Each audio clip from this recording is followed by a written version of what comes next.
Hello students.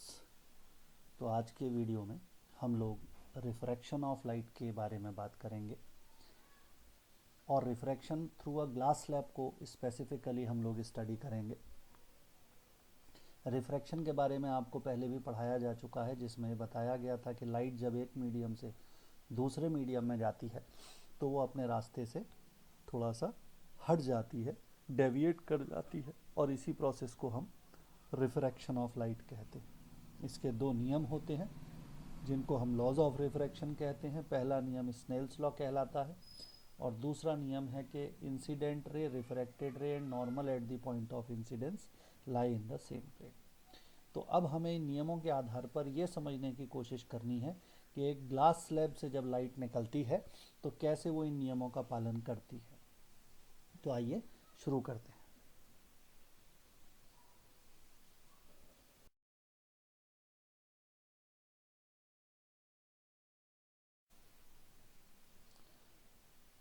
तो बच्चों, इस चित्र में ABCD एक रेक्टेंगल दिखाया गया है। ये असल में एक ग्लास स्लैब है और इस ग्लास स्लैब पर एक लाइट की रे एयर से डाली जा रही है जो कि EF से दिखाई गई है। O पॉइंट पर हमने एक 90 डिग्री पर लाइन बनाई हुई है, जो आप देख सकते हैं डॉटेड लाइन बनी हुई है। वो कहलाएगा normal at point O। Normal माने 90 डिग्री पर जो वहाँ पर लाइन बनी हुई है, और O कहलाएगा पॉइंट ऑफ इंसिडेंस।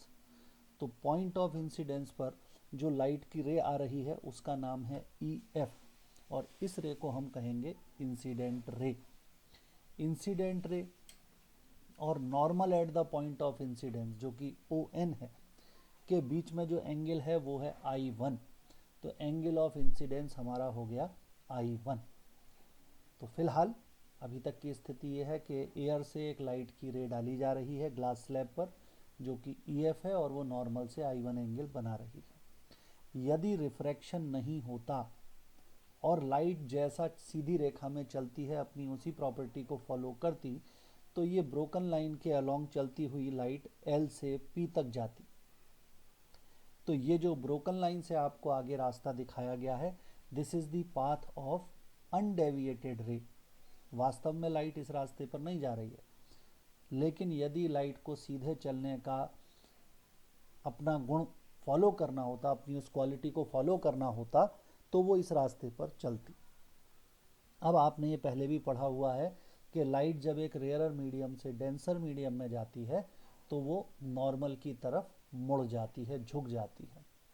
तो लाइट का एक्चुअल रास्ता inside the glass slab without any deviation होता OL, और नॉर्मल जो है ग्लास स्लैब के अंदर हमें अगर आगे बढ़ा दें तो दिखाई पड़ रहा है ON डैश। तो लाइट OL पर ना जा करके ON डैश की तरफ थोड़ा सा मुड़ जाएगी।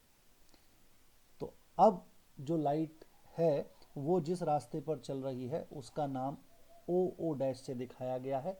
तो आप देख सकते हैं कि ग्लास स्लैब के अंदर लाइट अपने इनिशियल रास्ते से थोड़ा सा नॉर्मल की तरफ झुक गई है। ON डैश और OO डैश के बीच में जो एंगल बन रहा है वो R1 है। इसको हम कहेंगे angle of refraction at point O।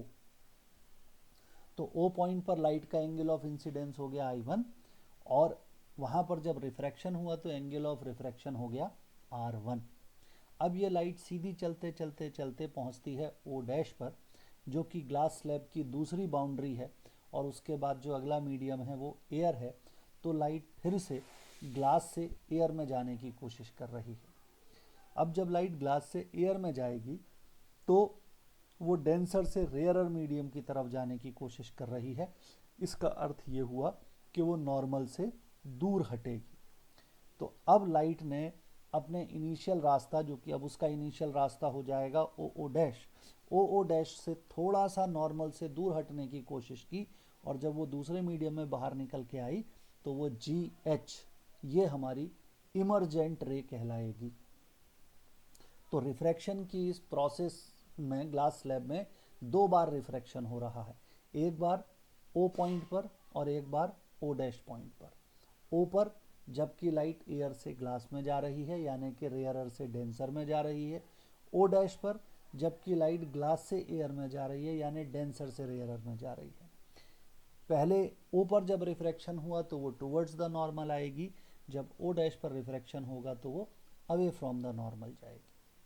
तो अगर हम ज्योमेट्रिकल कंसिडरेशंस यहाँ पर थोड़े से लें तो ये सिद्ध किया जा सकता है, प्रूव किया जा सकता है कि जो I1 एंगल है और R2 एंगल है ये दोनों इक्वल होंगे। R2 को एंगल ऑफ इमरजेंस भी कहते हैं, कितने एंगल से वो लाइट की रे बाहर आ रही है मीडियम से, वो कहलाएगा एंगल ऑफ इमरजेंस। एक और चीज़ यहाँ पर हम कहते हैं कि आप ये देख सकते हैं कि ये जो लाइट की फाइनल रे GH निकल के आई है ये LP के पैरेलल है। तो हम ये कहते हैं कि लाइट जो है वो वैसे ही चल रही है जैसे पहले चल रही थी, केवल उसने अपने रास्ते को थोड़ा सा शिफ्ट कर लिया है, and this is called as lateral deviation.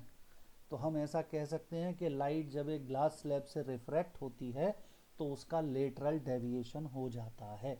अब वो लेटरल डेविएशन अगर हम कहें तो वो मेज़र किया जा सकता है, दो पैरेलल लाइंस के बीच में जो दूरी होती है that is called as lateral deviation. तो यहाँ चित्र में एक छोटी सी उसने डॉटेड लाइन दिखाई हुई है O'(L), तो O'(L) जो है ये हमारा कहलाएगा लेटरल डेविएशन। तो महत्वपूर्ण बात, लाइट जब ग्लास स्लैब के थ्रू जाएगी तो उसका 2 बार रिफ्रैक्शन होगा, उसका लेटरल डेविएशन होगा।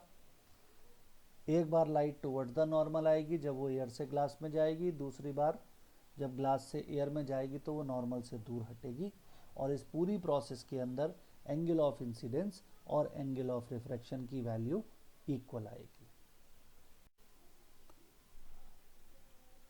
तो अब हम यहाँ पर थोड़ा सा रिफ्रैक्टिव इंडेक्स के बारे में बात करेंगे।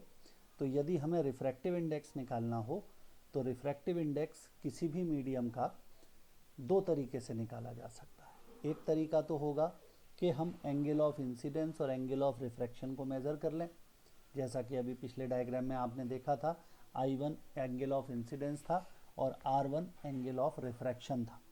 तो या तो आप वहाँ पर साइन I1 की वैल्यू पता कर लें, साइन R1 की वैल्यू पता कर लें और फिर उन दोनों का रेशियो ले लें। Sine I1 upon sine R1 is refractive index of glass with respect to air. इसको पता करने का एक दूसरा तरीका भी होगा जो कि स्पीड ऑफ लाइट के रेशियो के टर्म्स में होगा। तो उसको कैसे लिखते हैं, n/1। अब यहाँ पर अगर आप ग्लास स्लैब का ही उदाहरण लें जिसके बारे में हम बात कर रहे हैं, तो लाइट पहले एयर में थी, फिर वो ग्लास में गई, यानी कि air is first medium, glass is second medium.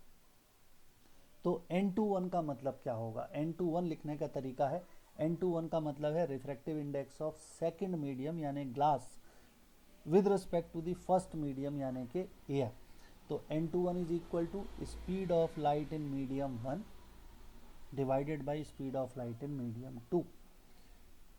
तो यहाँ पर आप ध्यान रखिएगा, जो चीज़ n/1 जैसे हम लिख रहे हैं तो जो बाद वाला मीडियम है उसके रेस्पेक्ट में आंसर निकल रहा है, और किसका निकल रहा है, दूसरे वाले मीडियम का निकल रहा है। n2 जो पहले आ रहा है उसका निकल रहा है और बाद वाले के रेस्पेक्ट में निकल रहा है। इसी तरीके से अगर refractive index of first medium with respect to the second लिखना हो, जैसे कि उसी ग्लास स्लैब में जिसकी अभी हम बात कर रहे थे, 2 बार रिफ्रैक्शन हो रहा था, तो दूसरी बार लाइट जो है वो ग्लास से एयर में जा रही है। तो अगर हमें वहाँ पर कैलकुलेशन करनी होगी तो वहाँ से भी हम निकाल सकते हैं, और यदि हम वहाँ पर एंगल ऑफ इंसिडेंस मान लें, एंगल ऑफ इंसिडेंस वहाँ पर हम यदि देखते हैं तो कितना था, वहाँ पर एंगल ऑफ इंसिडेंस हमारा था I2 और एंगल ऑफ रिफ्रैक्शन कितना था, R2। तो यदि हम sign I2 upon sine R2 कर देंगे तो हमें n/2 की वैल्यू प्राप्त हो जाएगी। लेकिन फिलहाल हमने यहाँ पर स्पीड्स के रेशियो में लिखा हुआ है, तो n/1 की वैल्यू में जो चीज़ न्यूमरेटर में है, n/2 की वैल्यू में वो चीज़ डिनोमिनेटर में है, और इसी तरीके से उनके अगर आप डिनोमिनेटर्स को देखें तो वो भी एक्सचेंज्ड हैं। यानी कि अगर मैं n/2 का रेसिप्रोकल कर दूं, जो पहली इक्वेशन लिखी हुई है, तो मुझे n/1 मिल जाएगा, या n/2 का रेसिप्रोकल कर दूं तो मुझे n/1 मिल जाएगा। तो इसीलिए हम इन दोनों एक्सप्रेशंस के आधार पर ये कह सकते हैं कि n/1 की वैल्यू 1/n/2 के बराबर होती है, और n/1 into n/2 is equal to 1। n21 का मतलब refractive index of second medium with respect to the first medium multiplied by refractive index of first medium with respect to the second medium is equal to 1। तो इनको relative refractive index भी कहते हैं। जब एक medium का refractive index दूसरे के रिस्पेक्ट में निकाला जाता है तो वो रिलेटिव रिफ्रैक्टिव इंडेक्स कहलाता है। इसकी वैल्यू 1 से ज़्यादा भी हो सकती है और 1 से कम भी हो सकती है। अगर इसकी वैल्यू 1 से ज़्यादा आती है तो इसका मतलब ये हो गया कि वो मीडियम डेंसर होगा दूसरे मीडियम की तुलना में, और अगर 1 से कम आती है तो वो मीडियम रेयरर होगा दूसरे मीडियम की तुलना में। दोनों ही वैल्यूज़ में से अगर हम एक पेयर ले लें रिलेटिव रिफ्रैक्टिव इंडिसेस की वैल्यूज़ का, मतलब n12 और n21 का, तो इसमें से एक वैल्यू 1 से ज़्यादा होगी और एक वैल्यू 1 से कम होगी। क्योंकि दो मीडियम्स को अगर आप कंपेयर कर रहे हैं तो एक की तुलना में अगर दूसरा मीडियम डेंसर है तो दूसरे की तुलना में पहला वाला मीडियम रेयरर हो जाएगा। एक और रिफ्रैक्टिव इंडेक्स को हम डिफाइन करते हैं, वो कहलाता है absolute refractive index. Absolute refractive index का मतलब होता है refractive index of a medium with respect to vacuum. तो अगर हम वैक्यूम के रिस्पेक्ट में निकाल रहे हैं तब हम उसका फॉर्मूला कैसे लिखेंगे? तब हम फॉर्मूला लिखेंगे speed of light in vacuum divided by speed of light in that medium, और इसको हम nm से लिख देंगे। m स्टैंड्स फॉर मीडियम, जो भी मीडियम होगा, अगर वाटर होगा तो nw लिख दिया जाएगा, ग्लास होगा तो ng लिख दिया जाएगा, और कोई लिक्विड होगा तो उस लिक्विड का नाम रख सकते हैं। किसी भी मीडियम के लिए हम ये निकाल सकते हैं।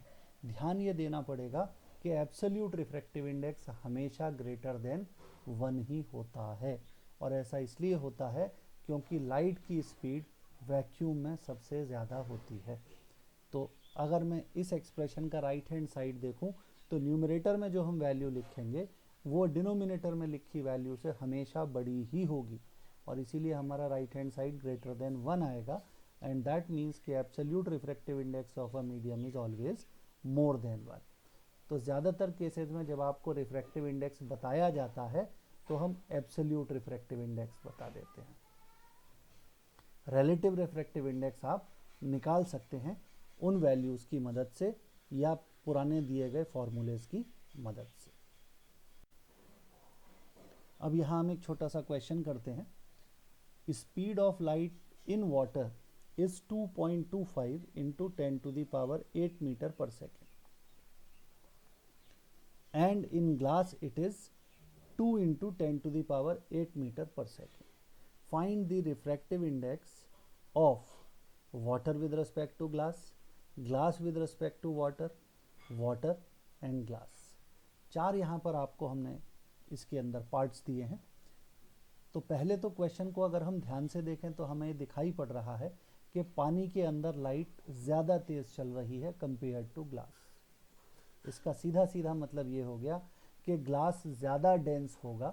डेंसर मीडियम में लाइट की स्पीड कम होती है, रेयरर मीडियम में लाइट की स्पीड ज़्यादा होती है।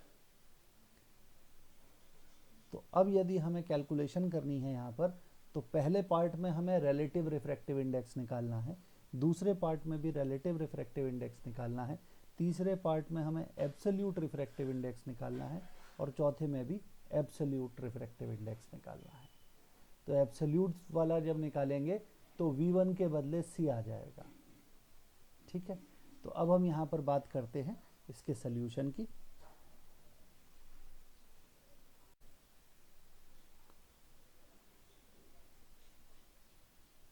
Part 1, refractive index of glass with respect to water. तो ग्लास का निकालना है और वाटर के रिस्पेक्ट में निकालना है, तो वो लिखा जाएगा NGW, refractive index of glass with respect to water. जिसके रिस्पेक्ट में निकालते हैं वो बाद में लिखा जाता है, और जब हम राइट हैंड साइड का एक्सप्रेशन लिखेंगे तो जो बाद में लिखा जाता है उस मीडियम में स्पीड न्यूमरेटर में लिखी जाती है। यानी कि राइट हैंड साइड में जो सबसे लास्ट में आएगा वो न्यूमरेटर में ही राइट हैंड साइड में यूज़ हो जाएगा। तो हमारा राइट हैंड साइड हो जाएगा speed of light in water divided by speed of light in glass. अब क्वेश्चन में हमें दे रखा है कि speed of light in water 2.25 है, इंटू 10⁸ और वाटर ग्लास के अंदर 2 इंटू 10⁸ है। तो यदि हम इन दोनों को सॉल्व कर देते हैं तो 10⁸ कैंसिल आउट हो जाएगा और हमारे पास बचेगा 1.125। ये वैल्यू ग्रेटर देन 1 आ रही है, इसका मतलब है कि ग्लास पानी के रेस्पेक्ट में डेंसर मीडियम की तरह बिहेव करता है। Now we go to B part.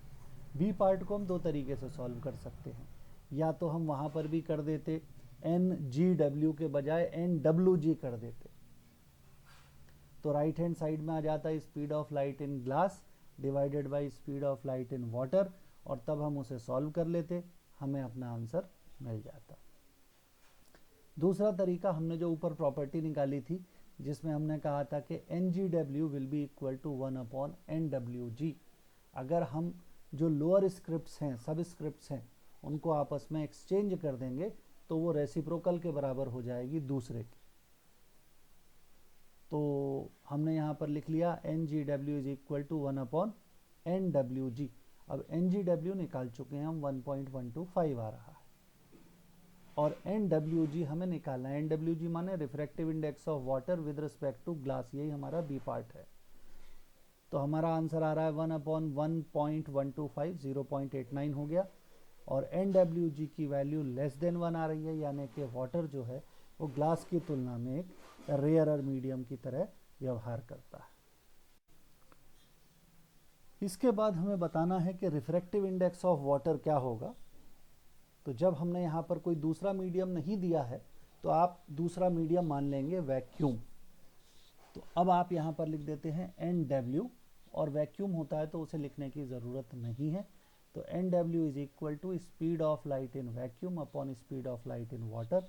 भले ही क्वेश्चन में न दिया जाए, या आपको याद रखना पड़ेगा कि speed of light in vacuum 3 into 10⁸ metre per second होती है, और speed of light in water 2.25 into 10⁸ metre per second आपको दी गई है। इसमें अगर आप सॉल्व करेंगे तो आपका आंसर 1.33 आ जाएगा। और इसी प्रकार से रिफ्रैक्टिव इंडेक्स ऑफ ग्लास जब आप निकालेंगे तो speed of light in vacuum upon speed of light in glass कर दिया जाएगा, और वो आ जाएगा 1.5। तो आप यहाँ देख सकते हैं कि अगर हम एब्सोल्यूट वैल्यूज़ को आपस में ध्यान से देखें तो दिखाई पड़ रहा है कि NG की वैल्यू NW से ज़्यादा है, यानी कि ग्लास वाटर के रेस्पेक्ट में एक डेंसर मीडियम है।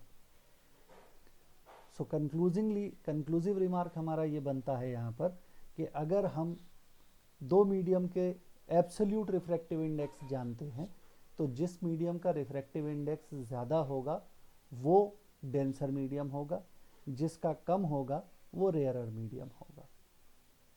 ये तो हम बात सीधे सीधे कह सकते हैं अगर हमें उनके एब्सोल्यूट रिफ्रैक्टिव इंडेक्स दिए हुए हैं, और अगर एब्सोल्यूट रिफ्रैक्टिव इंडेक्स की बात की जाएगी तो वो हमेशा मोर देन 1 होंगे किसी भी मीडियम के लिए। लेकिन अगर हम रिलेटिव रिफ्रैक्टिव इंडेक्स की बात करते हैं तो वो मोर देन 1 भी हो सकते हैं, लेस देन 1 भी हो सकते हैं। अगर एक पेयर ऑफ मीडिया के लिए जिस मीडियम का रिफ्रैक्टिव इंडेक्स मोर देन 1 आएगा वो डेंसर होगा, जिसका लेस देन 1 आएगा वो रेयरर होगा। So that's all in this video.